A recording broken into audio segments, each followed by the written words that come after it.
मित्रों नमस्कार। आप लगातार गुरुजी डॉक्टर हिम्मत सिंह सिन्हा जी के जो व्याख्यान हैं वो सुन रहे हैं। और जब हमने यात्रा शुरू की थी तो बहुत थोड़ी सी हमारे पास जिज्ञासाएं होती थी, पर फिर आपके लगातार प्रश्न सुझाव आते रहे और इस तरह से जो ये यात्रा है बहुत ही मल्टी डायमेंशनल होती चली गई।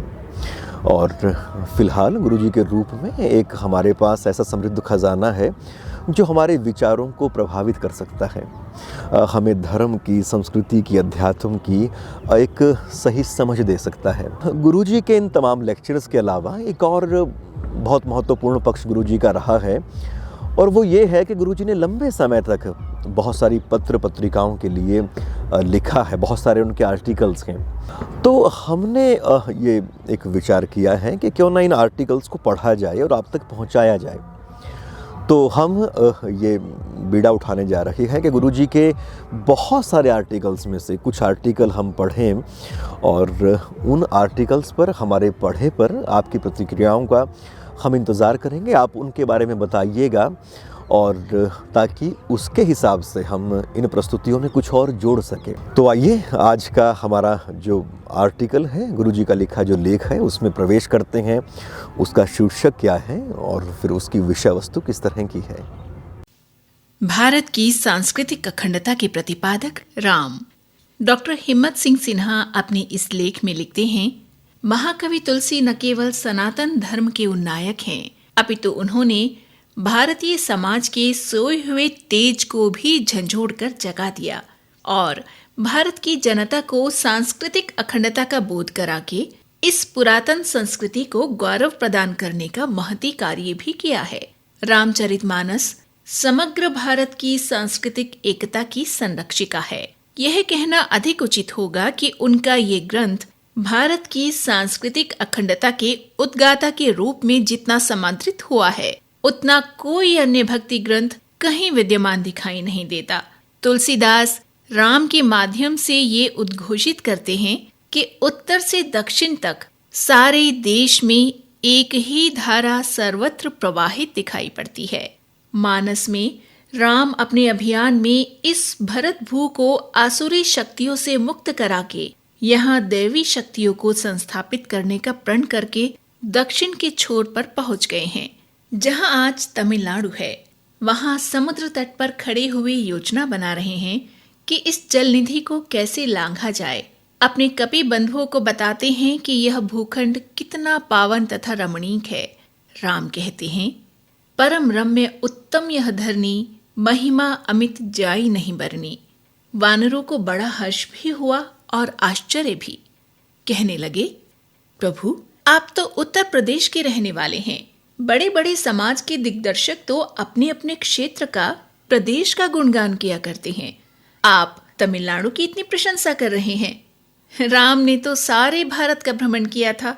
विश्वामित्र जी जब महाराजा दशरथ की सभा में पधारे तो उन्होंने कहा, असुर समूह सतावहि मोहि, मैं जाचन आयऊ नृपतोहि। और गुरु वशिष्ठ के परामर्श पर राम को विश्वामित्र जी को सौंप दिया। गुजराती गिरधर रामायण में वर्णित है कि विश्वामित्र जी ने राम को सारे भारत का भ्रमण करा के अवगत कराया कि राक्षस कितना आतंक मचा रहे हैं, यज्ञशालाओं में रक्त छिड़क देते हैं, और इस प्रकार राम को सारे भारत की भूगोल से परिचित करा दिया। राम के सामने भारत का सारा दृश्य उपस्थित हो गया। उन्होंने कहा, हे वानर वीरों, जो संकुचित दृष्टि से देखने वाले तथा क्षुद्र हृदय वाले हैं, वही प्रदेशवाद तथा क्षेत्रवाद का बखान किया करते हैं। जिनके हृदय विशाल हैं और जो विवेकशील हैं, उन्हें सारा भारत तथा इस भरत खंड का एक एक कण पवित्र दिखाई पड़ता है। इस भूमि को तो देवता भी सुरलोक से भी अनुपम बताते हैं। पावन परम जहां की मंजुल महात्म्य धारा, पहले ही पहले देखा जिसने देखा प्रभात प्यारा। ऐसी विश्व की गौरव यह भारत भूमि है। वो कहने लगे कि जहां ब्रह्मावर्त की अति पावन भूमि में वेद वंदिता सदा नीरा, नदियों में उत्तम सरस्वती के तट पर ब्रह्म ऋषियों ने वेद की ऋचाएं श्रवण कर उन्हें संहिताबद्ध किया और वहीं से सारे विश्व को ज्ञान का प्रकाश दिया। जो भूमि ब्रह्मा की उत्तर वेदी के नाम से विख्यात है और जहां पृथ्वी के आदि तीर्थ शरण्यावत सरोवर तथा सन्निहित सरोवर विद्यमान है, जो वैदिक संस्कृति का उद्गम स्थान है, वह वेद वर्णित कुरुक्षेत्र भूमि कितनी पवित्र भूमि है तथा बहुधान्य प्रदेश, जिसे आज की भाषा में हरियाणा कहा जाता है, वहां स्थित है। जहां विष्णु पद पंकज से निर्गता मां गंगा के तीर पर स्वर्गारोहण के लिए वैजंती पताका रूपिणी माया नगरी हरिद्वार विद्यमान है, जहां तीर्थों का सिरमौर तीर्थराज प्रयाग सुशोभित हो रहा है, जिसके विषय में कहा गया है कि गंगा और यमुना के संगम में स्नान करने वाला व्यक्ति स्वर्ग को चला जाता है। जिस प्रदेश में शिव का परम धाम काशी शोभायमान है, उस क्षेत्र की पावनता से कौन इंकार कर सकता है। त्रिपथ गामिनी गंगा तो भारतीय संस्कृति की साक्षात प्रतीक है। गंगा नदी है, देवी है और शब्द भी है, जिसकी व्युत्पत्ति दो धातुओं गम और गय के योग से हुई है। गच्छतीति गायतीति गंगा, गच्छति गायति गंगेति, अर्थात जो सर्वत्र गमन करे, सबको प्राप्त हो तथा जिससे शद उत्पन्न हो, वह गंगा है। इस प्रकार गंगा में दो गुण धर्म हैं, गति और शब्द। जिस किसी भी प्रवाह से ये दो तत्व सदैव रहते हैं, वह गंगा है। ये दोनों के दोनों तत्व अर्थात गति ब्रह्म तथा शब्द ब्रह्म भारतीय संस्कृति के आधार तत्व हैं। इस दृष्टि से पुण्य जला गंगा भारतीय संस्कृति का प्रतीक है। यह देवी नदी जिस जिस क्षेत्र में प्रवाहित होकर जाती है, उसको पावन करती चली जाती है और अंत में बंग भूमि में जाकर अनंत में विलीन हो जाती है। यही मानव जीवन का अंतिम और परम पुरुषार्थ है। भारतीय संस्कृति ही मानव को परम तत्व का स्वरूप बोध कराती है और इसमें निहित शक्ति भगवान के पाद पद्मों तक पहुंचा देती है। चिरंतन काल से यही संदेश दे रही है कि जीव जब तक अपने आप को एक ससीम व्यक्ति समझता रहता है, तब तक भटकता रहता है, परंतु जब वह समष्टि में विलीन हो जाता है तो उसके समस्त दुखों की आत्यांतिक निवृत्ति हो जाती है। बूंद जब सागर में मिल जाती है तो सागर बन जाती है। यही परम पुरुषार्थ है। अचल होए जिव जिमि हरि पाई, सरिता जल जल निधि महि जाई। इसकी कल्पना ही आत्मा में पवित्रता का संचार कर देती है। इसी प्रकार हिमालय की पूर्वी सीमा पर परशुराम अपने फरसे से काटकर ब्रह्मपुत्र को बाहर ले आए थे। फिर अपने कुठार से लोहित सरोवर की उच्च भूमि को काटकर ब्रह्मपुत्र का जल भारत भूमि को ला दिया। इस पावन सरोवर का स्नान सर्व पापों से मुक्त करने वाला है। इसकी पावनता को कौन नकार सकता है। हे वानर वीरों, भारत के मध्य में भी इस धरा की मेखला के समान विंध्याचल पर्वत का वह अति रमणीय और पावन शिखर अमरकंटक शोभायमान हो रहा है, जहां सागर मंथन के पश्चात भगवान शिव अपने श्रम से विश्रांत पाने हेतु विराजमान हो गए।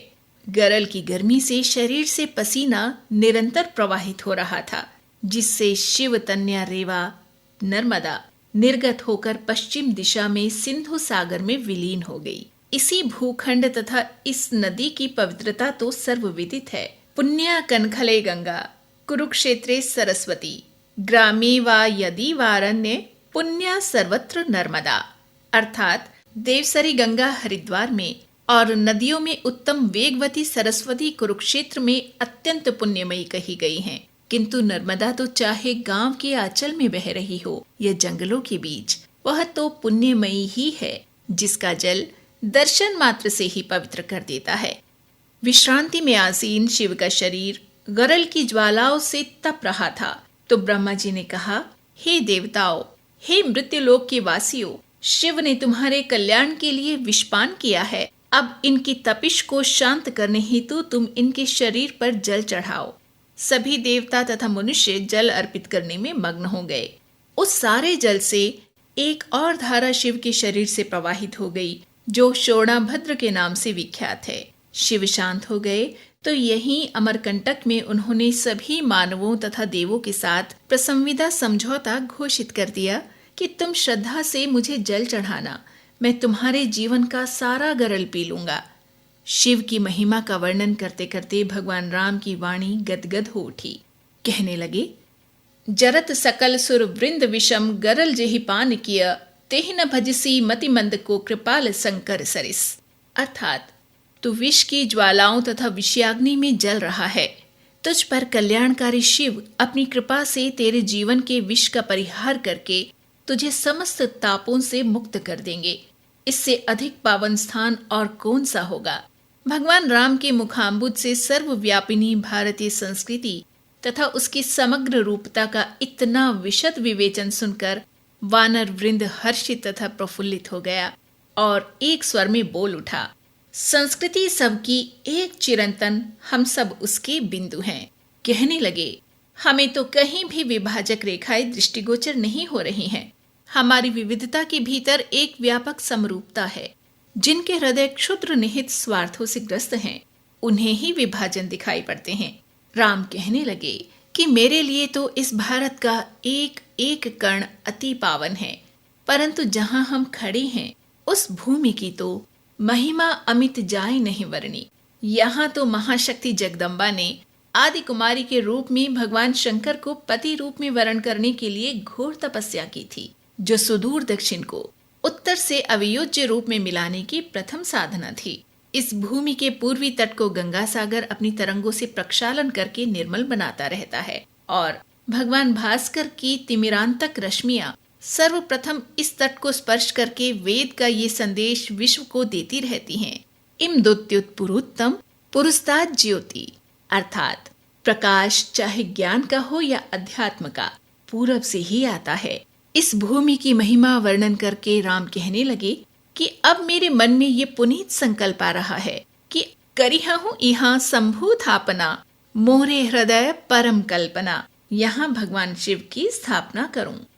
इसी विषय को आगे बढ़ाते हुए गुरुजी हिम्मत सिंह सिन्हा जी लिखते हैं, कपीश सुग्रीव तथा लंकेश विभीषण को अत्यंत हर्ष हुआ। कहने लगे, प्रभु आपका ये विचार अत्युत्तम है। रावण शंभु वरदान से उन्मत्त है।